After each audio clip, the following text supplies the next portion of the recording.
Dear students, in today's lecture, we are going to discuss about advantages and disadvantages of lime soda process. Lime soda process हम अपने previous lecture में discuss कर चुके हैं.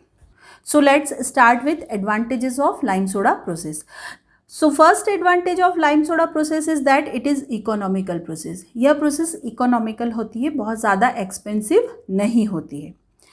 Second is mineral are also removed from water. अगर boiler feed water में कुछ minerals present होते हैं जैसे bicarbonates of calcium, magnesium, sodium, potassium, तो लाइम सोडा मेथड से इस तरह के मिनरल्स भी रिमूव्ड हो जाते हैं जो कि बॉयलर में ट्रबल क्रिएट कर सकते हैं.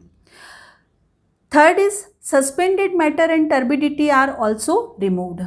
लाइम सोडा प्रोसेस से सस्पेंडेड मैटर और टर्बिडिटी कॉजिंग पार्टिकल्स अगर वाटर में प्रेजेंट होते हैं तो वो भी रिमूव किए जा सकते हैं. Now fourth is iron and manganese impurities are also removed. Lime soda process से हम वाटर में अगर आयरन और मैग्नीज इम्प्योरिटीज प्रेजेंट होती हैं तो उन्हें भी रिमूव कर सकते हैं. Now next, mineral acids are also neutralised. Boiler feed water में अगर mineral acid like HCl, H2SO4 present होते हैं तो लाइम सोडा प्रोसेस में लाइम इन मिनरल एसिड के साथ रिएक्शन करके उन्हें न्यूट्रलाइज कर देता है. Next, silica impurity is also removed.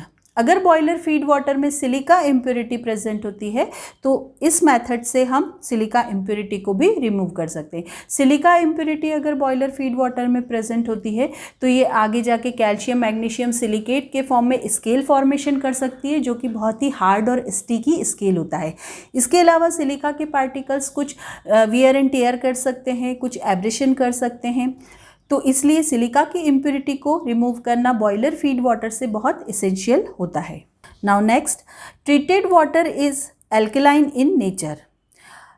Lime soda process से जो ट्रीटेड वाटर मिलता है उसका नेचर एल्कलाइन होता है and alkaline water has less tendency of corrosion. Acidic water अगर होता है तो it will cause boiler corrosion, लेकिन एल्कलाइन वाटर बॉयलर के लिए सेफ होता है. Alkaline water has one more advantage that in alkaline water pathogenic bacteria, microorganism also reduce. अगर alkaline water होता है तो उसमें pathogenic microorganism reduce हो जाते हैं. Next point, in hot lime soda process oxygen and CO2 and other gases are also removed.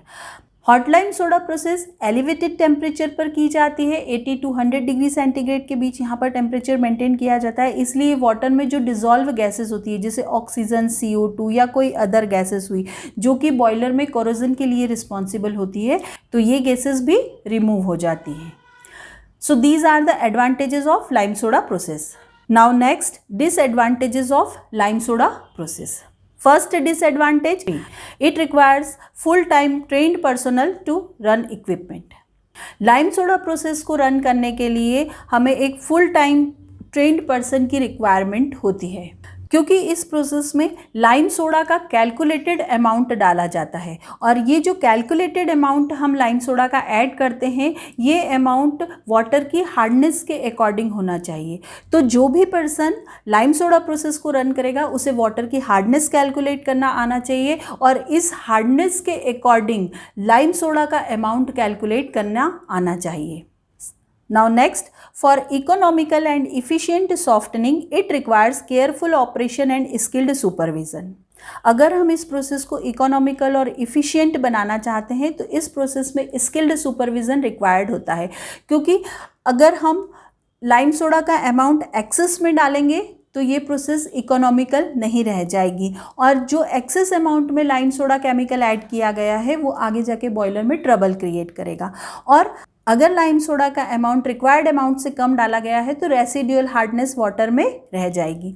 Residual hardness means hardness left after treatment. तो treatment के बाद भी अगर रेसिड्यूअल हार्डनेस ज़्यादा होगी तो it will create trouble in boiler. तो इसीलिए इस प्रोसेस में इकोनॉमिकल और इफ़िशियंट सॉफ्टनिंग के लिए बहुत केयरफुल ऑपरेशन होना चाहिए और स्किल्ड सुपरविज़न होना चाहिए.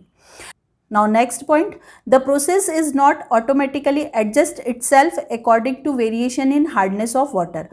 ये प्रोसेस वाटर की हार्डनेस के अकॉर्डिंग अपने आप को सेल्फ एडजस्ट नहीं करती है. जैसे अगर सपोज करो वाटर की हार्डनेस ज़्यादा हुई तो इसमें ऑटोमेटिक लाइम सोडा का अमाउंट उस हार्डनेस के अकॉर्डिंग वेरी नहीं होगा। अगर वाटर की हार्डनेस कम हुई तो लाइम सोडा का अमाउंट उस हार्डनेस के अकॉर्डिंग कम नहीं होगा। ये प्रोसेस ऑटोमेटिकली एडजस्ट नहीं होती है। Now next point, disposal of sludge produced in this process is a problem. इस प्रोसेस में स्लज के फॉर्म में इम्प्योरिटीज रिमूव होती हैं और ये जो स्लज प्रोड्यूस होता है इसको डिस्पोज ऑफ करना एक प्रॉब्लम होती है। Next, residual hardness is more in comparison to other softening process. इस प्रोसेस में रेसिडुअल हार्डनेस ज़्यादा होती है अगर हम इस प्रोसेस को दूसरी सॉफ्टनिंग मेथड से कंपेयर करें, जैसे जियोलाइट मेथड हुई या फिर आयन एक्सचेंज। हमने देखा था कोल्ड लाइम सोडा मेथड में रेसिडुअल हार्डनेस 50 to 60 ppm होती है और हॉट लाइम सोडा मेथड में रेसिडुअल हार्डनेस 15 to 30 ppm होती है। तो दूसरी प्रोसेस की कंपैरिजन में इस प्रोसेस में रेसिडुअल हार्डनेस ज़्यादा होती है। Next, soft water contains high concentration of soluble salts like NaCl, Na2SO4, so this water can not be used in high pressure boilers. यहाँ पर जो सॉफ्टन वाटर होता है उसमें सोडियम सॉल्ट्स का कंसंट्रेशन ज़्यादा होता है, क्योंकि अल्टीमेटली हम इसमें सोडा यूज़ करते हैं Na2CO3 और उसकी वजह से सोडियम सॉल्ट्स का कंसंट्रेशन इंक्रीज हो जाता है। सोडियम सॉल्ट्स जैसे सोडियम क्लोराइड, सोडियम सल्फेट।